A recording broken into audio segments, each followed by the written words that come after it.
Homa Bay Governor and ODM chairperson Gladys Wanga has positioned herself as the most visible enforcer of the party's official position in the escalating factional crisis, using a press briefing at Chungwa House on March 19, 2026, to deliver firm and unambiguous declaration on two of the most contested issues inside the Orange Democratic Movement. She addressed the question of the parallel National Delegate Convention being proposed by the Linda Mwananchi faction, and separately handled question about Iala MP Winnie Odinga's proposed evaluation to the deputy party leader. Both statements were measured but pointed, reflecting her role as the institutional anchor of the Oburu-led Linda ground camp. On the NDC, Wanga stated categorically that only one legitimate convention would take place, and that convention was the special NDC scheduled for March 27, 2026 at Jamhuri grounds off Ngong Road in Nairobi. She made it clear that the event would proceed under the authority of the party leader, Oburu Odinga, and the party's formally recognized organs.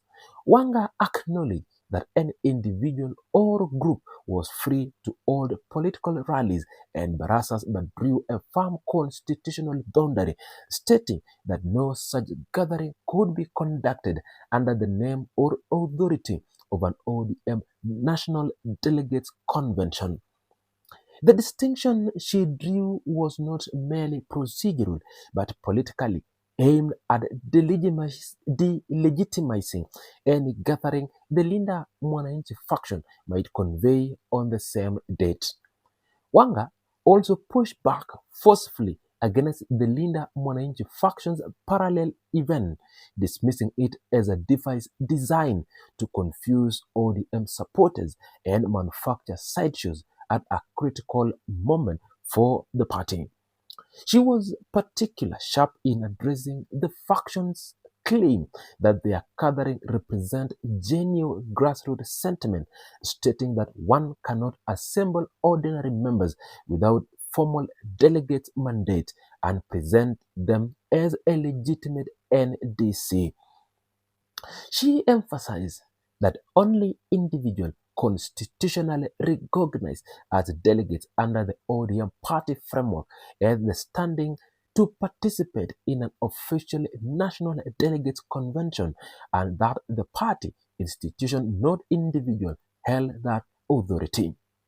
Wanga's role in the ODM crisis has grown significantly since the death of founding party leader Raila Odinga. From January 2026, as the national chairperson, she is one of the officials whose position is scheduled for formalization at the March 27 NDC, alongside Oburu and his three deputy Abdul Swamad Sharif, Simba Arati, and Godfrey Osotsi, in a contrast to previous ODM convention that features a competitive election. The March 27 gathering was designed to present each interim official individually before delegates for confirmation or rejection, rather than through competitive voting, a formula that the Linda Mwananchi faction has separately criticized as undemocratic. Wanga has consistently defended the format as consistent with the party's constitution and governance structure. On the Winnie Odinga question, Wanga confirmed that the party had not yet received formal written communication from the Nairobi delegates who met under Makadara MP George Aladwa and seconded Winnie for the deputy party leader role. Rather than dismissing the motion, Wanga welcomed the development as a demonstration of the party vitality in Nairobi. She specifically commended Winnie's declaration at the forum that ODM was a home and that no one needed to welcome back to the party. She had never abandoned. Wanga confirmed that once the formal proposal was received by the party secretariat, the relevant constitutional organs would proceed it through the appropriate channels. Wanga has been consistent in defending the direction of the Linda Ground faction as mapped for ODM since Raila Odinga's death. At the Linda Ground rally in Mkunguni Square in Lamu Old Town on February 12, 2026, she stood alongside ODM Deputy Secretary General Catherine Omanyo and Sona East MP Junaid Mohammed as part of the public of show of unity for Oburu Odinga's camp. Earlier on February 24, 2026, she directly dismissed claims that ODM was fragmenting, insisting that the party remained strong with over 100 members of parliament. She further pushed the party leader Oburu to begin formal coalition negotiation with President William Ruto's UDA, framing the 2027 election as one of ODM must either win outright or be positioned to shape through a coalition agreement. She cautioned that ignoring the coalition agenda entirely would create serious political vulnerability for the party. Wanga also approved the formation of an ODM student front in January 2026, with Steve Oduor appointed as its chairperson in a move intended to consolidate youth and university support as ODM navigate its post-Raila transition.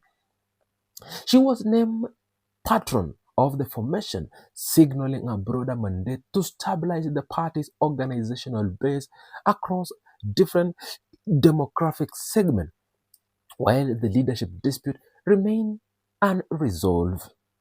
Sona East Member of Parliament Junaid Mohammed, who stood alongside Wanga at the March 19 Chungwa House praise briefing, reinforced our position by warning that those attempting to destabilize the party would fail.